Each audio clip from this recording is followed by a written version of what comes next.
నమస్తే. ప్రస్తుతం మనతో పాటు సీనియర్ జర్నలిస్ట్ దాము బాలాజీ ఉన్నారు. ఆయనతో మాట్లాడదాం. నమస్తే సార్. నమస్తే సార్, ఆపరేషన్ సింధూర్లో భాగంగా 9 ప్రాంతాల్లో ఎయిర్ స్ట్రైక్ చేసింది మన ఆర్మీ. కానీ ఎక్కడెక్కడ చేసింది, ఎంత దూరంలో ఉంది సార్ ఇవన్నీ? ఆపరేషన్ సింధూర్ ప్రాంతంలో పాకిస్తాన్ లోపల 9 భూభాగాల మీద అటాక్ చేసింది. ఇందులో ప్రధానంగా ఉగ్రవాద శిబిరాలను మాత్రమే టార్గెట్ చేసింది. మిలిటరీ స్థావరాల మీదకి వెళ్ళలేదు, అట్లాగే సివిలియన్ ప్రదేశాల మీద కూడా దాడి చేయలేదు అనేది అంటే క్లియర్గా ఇండియన్ ఆర్మీ అనౌన్స్ చేస్తుండేది ఏమంటే, మేము పాకిస్తాన్లో టెర్రర్ గ్రూపుల మీద మాత్రమే దాడి చేసాం. ఇది coordinated attack, tri service attack, అంటే ఆర్మీ, నేవీ, ఎయిర్ ఫోర్స్ 3 కలిపి చేసిన అటాక్. ఇది అతిపెద్దది భారతదేశంలోనే. నాన్ వార్ అటాక్ అంటారు. నాన్ వార్ అటాక్ అనేది అతిపెద్దది, ఇప్పటివరకు చరిత్రలో ఇలాంటిది చేయలేదు. సో సక్సెస్ఫుల్గా చేశారు. ముఖ్యంగా ఎయిర్ ఫోర్స్కి సంబంధించి 3 రకాల ఎయిర్పోర్ట్ ఫ్లైట్ జెట్స్ పాల్గొన్నాయి. ఒకటి 3 రాఫెల్స్, ఒక SU-30, ఒక MiG-29, ఈ మొత్తం 5 పాల్గొన్నాయి. అవి కాకుండా స్కాల్ఫ్ మిసైల్స్ అంటారు, అది 200 కిలోమీటర్ల దూరానికి కూడా అక్యురేట్గా కొట్టగలదు. స్టెల్త్ దీంట్లో ఉంటుంది, అంటే కనబడదు. అది అలాంటి ఒక దీంట్లో ఉంటుంది. నైట్ దాన్ని రాడార్స్ కనిపెట్టలేవన్నమాట. స్టెల్త్ మోడ్ అంటారు. స్టెల్త్ మోడ్లో ఉండగలుగుతాం. సో ఇలాంటి వాటినంతా కూడా ఈసారి ఉపయోగించారు. ఇప్పటి వరకు ఈ స్థాయిలో హై టెక్ వార్ఫేర్ అనేది మనం పాకిస్తాన్ మీద ప్రయోగించలేదు. అది సర్ప్రైజ్ అనేది చెప్పాలి.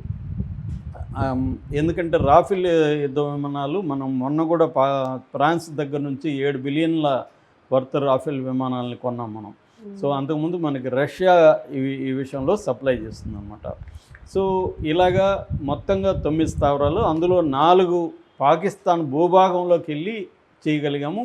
ఇంకొక 5 మాత్రం పాక్ ఆక్యుపైడ్ కాశ్మీర్లో జరిగింది. జనరల్గా వాళ్ళ పాకిస్తాన్లో దాదాపు 60 నుంచి 70 ఉగ్రవాద ట్రైనింగ్ శిబిరాలు ఉన్నాయనేది ఇండియా చెబుతుంది. ఇందులో ప్రధానంగా ఎక్కువగా ఈ పాక్ ఆక్యుపైడ్ కాశ్మీర్ ప్రాంతంలో ఉంటుంది. LOC అటుపక్క, LOC అంటే line of control. Pakistan occupied కాశ్మీర్కి, ఇండియా అధీనంలో ఉండే కాశ్మీర్కి మధ్య ఉండే గీతని LOC అంటారు. ఇది ఇంటర్నేషనల్ బార్డర్కి కనెక్ట్ అయి ఉంటుంది, నార్థర్న్ పార్ట్ అనమాట. ఇంటర్నేషనల్ బార్డర్ మొత్తం 3323 కిలోమీటర్లు మనకి, పాకిస్తాన్కి అంతర్జాతీయ సరిహద్దు. ఇప్పుడు ఏం చేసామంటే, మనం అంతర్జాతీయ సరిహద్దు లోపల ఉండే పాకిస్తాన్ భూభాగంలో అటాక్ చేయగలిగాం. అది 4 ప్లేసులు. ఒకటి బహవల్పూర్ అనేది జైషే ఈ మహమ్మద్ అనే ఒక టెర్రరిస్టు ప్రధాన స్థావరం. రెండోదేమో మురేట్కి అనేది లష్కరే ఈ తోయిబా ప్రధాన స్థావరం. 4వది ముజఫర్పూర్ అండ్ 5వది సియాల్కోట్, 4వది సియాల్కోట్. మొత్తం 4 స్థావరాల మీద చేసాం. Bahawalpur and Muridke and Muzaffarpur and Sialkot, ఈ 4 పాకిస్తాన్లో భాగంలో ఉంటాయన్నమాట. ఇవి ఇస్లామాబాద్కి, లాహోర్కి దగ్గరలో ఉంటాయి. సో ఓవరాల్గా మనం ఈ 9 స్థావరాలు ఏంటనేది నేను డీటెయిల్గా చెప్తాను. ఒకటి, అంతర్జాతీయ సరిహద్దుకి 100 కిలోమీటర్ల దూరంలో ఉండే బహవల్పూర్.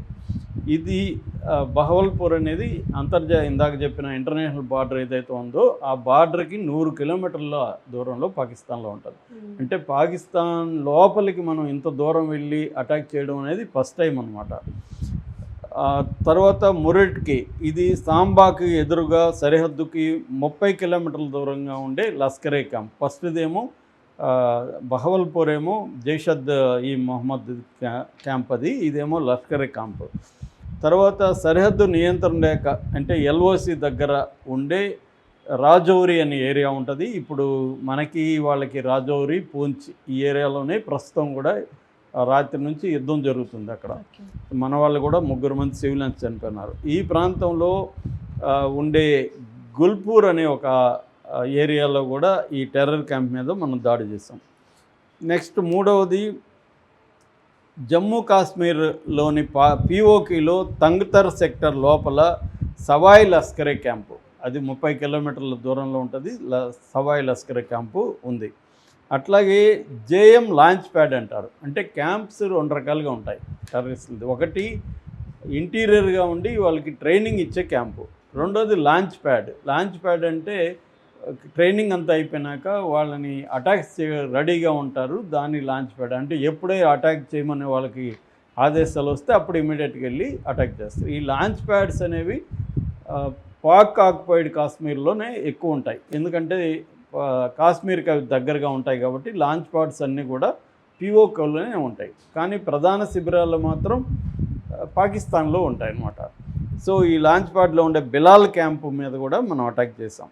అట్లాగే రాజౌరికి ఎదురుగా ఎల్ఓసి దగ్గరగా 10 కిలోమీటర్లు ఉండే బర్నాలా క్యాంప్ అనేది ఉంది. ఆ క్యాంప్ మీద కూడా దాడి చేసాం. అట్లాగే సాంబా కతువా ఇంటర్నేషనల్ బార్డర్, ఇది సాంబా కతువా ఇంటర్నేషనల్ బార్డర్కి 8 కిలోమీటర్ల దూరంలో ఉండే సజ్జల్ క్యాంపు, ఈ సజ్జల్ క్యాంపు కూడా మనం అటాక్ చేయగలిగాం. అట్లాగే అంతర్జాతీయ సరిహద్దుకు 15 కిలోమీటర్ల దూరంలో ఉండే సియాల్కోట్ అనేది పాకిస్తాన్ భూభాగంలో ఉంటుంది. అక్కడ కూడా హెచ్ఎం ట్రైనింగ్ క్యాంప్ అంటారు దీన్ని. ఇది మొహమూనా క్యాంప్. ఈ మొహమూనా క్యాంప్ మీద కూడా మనం దాడి చేసాం. సో ఇవి మొత్తంగా 9 ప్రాంతాల్లో మనం దాడులు చేసిన డీటెయిల్స్.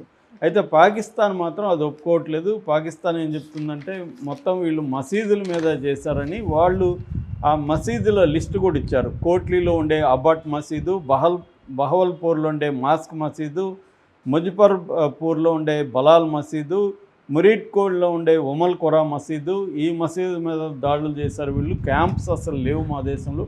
మొన్న కూడా మేము జర్నలిస్టులని ఎల్ఓసికి పక్కన్న వాళ్ళు పాక్ ఆక్యుపైడ్ కాశ్మీర్ అని వాళ్ళు అంటారు, వాళ్ళు పాక్ అడ్మినిస్ట్రేటెడ్ కాశ్మీర్ అని వాళ్ళు అంటారు. మనం పాక్ ఆక్యుపైడ్ కాశ్మీర్ అని మనం అంటాం. సో పాక్ అడ్మినిస్ట్రేట్ అంటే మా అధీనంలో ఉన్న కాశ్మీర్ తీసుకెళ్ళి మేము జర్నలిస్టులు కూడా చూపించాం. క్యాంపులు ఎక్కడ ఉన్నాయో మీరే చూసుకోండి ఇక్కడ అని వాళ్ళు అంటున్నారు. సో క్యాంప్స్ అసలు లేవు, టెర్రర్ క్యాంప్స్ అనేవి లేవు. ఒకప్పుడు ఉన్నమాట వాస్తవమే. ఎప్పుడు 2000 కంటే ముందు అప్పుడు ఆఫ్ఘనిస్తాన్లో రష్యా సైన్యంలో ఉన్నప్పుడు మేము అమెరికా, యూకే వీటి కోసం అయితే చేశామని వాళ్ళ డిఫెన్స్ మినిస్టర్ కూడా ఒప్పుకున్నాడు